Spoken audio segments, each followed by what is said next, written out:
রাজধানীর লেকশোর হোটেলে জাতীয়তাবাদী গণতান্ত্রিক আন্দোলন এনডিএম এর ৮ম প্রতিষ্ঠাবার্ষিকীর অনুষ্ঠানে লন্ডন থেকে ভার্চুয়ালি যুক্ত হয়ে বক্তব্য রাখছেন বিএনপির ভারপ্রাপ্ত চেয়ারম্যান তারেক রহমান। আমরা সরাসরি চলে যাচ্ছি সেখানে। স্থিতিশীলতা এবং স্থিতিশীল একটি সরকার অত্যন্ত গুরুত্বপূর্ণ। এই বিষয়ে এখানে উপস্থিত সম্মানিত সভাপতি সহ উপস্থিত অতিথিবৃন্দ কেউ দ্বিমত পোষণ করবেন না, আমি দৃঢ়ভাবে বিশ্বাস করি।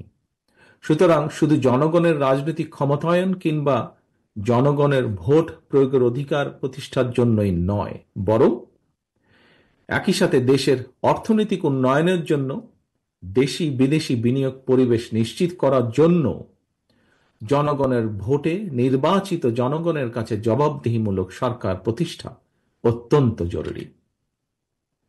প্রিয় রাজনৈতিক সহকর্মীবৃন্দ, নানা রকম আলোচনা সমালোচনা থাকলেও গণতান্ত্রিক বিশ্বে কিন্তু শেষ পর্যন্ত রাজনীতিবিদরাই রাষ্ট্র পরিচালনা করেন। জনগণকে সঙ্গে নিয়ে জনগণের সঙ্গে থেকে রাজনীতিবিদ এবং রাজনৈতিক দলগুলো রাষ্ট্র পরিচালনার দায়িত্ব পালনের জন্য নিজেদেরকে প্রস্তুত করে থাকেন। এটি গণতান্ত্রিক বিশ্বের রীতি। সরকার কিন্তু কোনো একটি এলিট ক্লাব কিংবা কর্পোরেট প্রতিষ্ঠান নয়। সরকার অবশ্যই একটি রাজনৈতিক প্রতিষ্ঠান। এই রাজনৈতিক প্রতিষ্ঠানটির সঙ্গে দেশের প্রতিটি নাগরিকের সরাসরি অংশগ্রহণ নিশ্চিত থাকতে হবে। গণতান্ত্রিক রাজনৈতিক সংস্কৃতি এবং ব্যবস্থাকে উপেক্ষা করে যদি বিরাজনীতিকরণকে উৎসাহিত করা হয়, তাহলে হয়তোবা কোনো ব্যক্তি বিশেষ লাভবান হলেও হতে পারেন, কিন্তু শেষ পর্যন্ত রাষ্ট্র, গণতন্ত্র এবং গণতান্ত্রিকামী জনগণই ক্ষতিগ্রস্ত হয়। প্রিয় রাজনৈতিক সহকর্মীবৃন্দ, একটি রাজনৈতিক দল রাষ্ট্র পরিচালনার জন্য ধীরে ধীরে কিভাবে নিজেদেরকে প্রস্তুত করে থাকেন, এর একটি ছোট্ট উদাহরণ আপনাদের সামনে আমি তুলে ধরে আমার বক্তব্যকে শেষ করে আনতে চাই।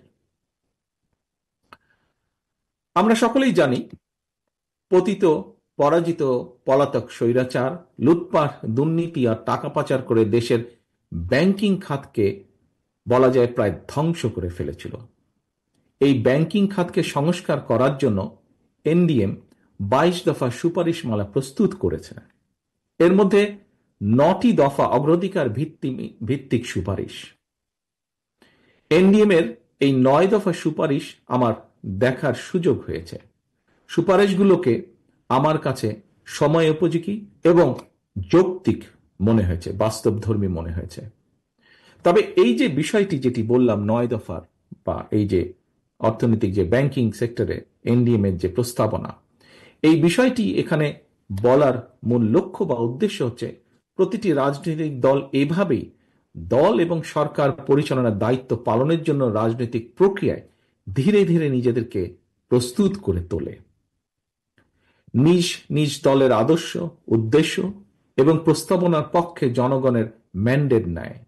জনগণের ম্যান্ডেট পেলে রাষ্ট্র এবং সরকার পরিচালনার দায়িত্ব পালন করে। সুতরাং বিরাজনৈতিকরণ নয়, বরং দেশে গণতান্ত্রিক রাজনৈতিক দল এবং গণতান্ত্রিক বিধিবিধান এবং রীতি পদ্ধতিগুলিকে বরং শক্তিশালী করা অত্যন্ত জরুরি। দেশের সাংবিধানিক প্রতিষ্ঠানগুলোকে শক্তিশালী করা অবশ্যই অত্যন্ত প্রয়োজন, এবং এজন্য প্রয়োজন গণতান্ত্রিক চর্চা। অন্তর্বর্তীকালীন সরকারের প্রতি আবারও আহ্বান জানিয়ে বলবো, পরিস্থিতি অযথা ঘোলাটে না করে জাতীয় নির্বাচনের সুস্পষ্ট তারিখ ঘোষণা করুন। জনগণের ভোটে জনগণের কাছে দায়বদ্ধ সরকার প্রতিষ্ঠা করা না গেলে পতিত পলাতক স্বৈরাচারকে মোকাবেলা করা সহজ হবে না। লোভ লাভের প্রলোভন থেকে মুক্ত থেকে অন্তর্বর্তীকালীন সরকার অচিরেই জাতীয় নির্বাচনের তারিখ ঘোষণা করে জনগণের, বাংলাদেশে জনগণের অধিকার প্রতিষ্ঠার দায়িত্ব পালন করবে, এই প্রত্যাশা রেখে এবং একই সাথে আবারও এনডিএম এর 8ম প্রতিষ্ঠা বার্ষিকীর এই দিনে আপনাদের সকলের এবং এনডিএম এর রাজনৈতিক সাফল্য কামনা করে আমার বক্তব্য শেষ করছি। সকলকে ধন্যবাদ। আল্লাহ হাফেজ। বাংলাদেশ জিন্দাবাদ। লন্ডন থেকে ভার্চুয়ালি বক্তব্য রাখছিলেন বিএনপির ভারপ্রাপ্ত চেয়ারম্যান তারেক রহমান। আমরা এতক্ষণ সেখানেই ছিলাম।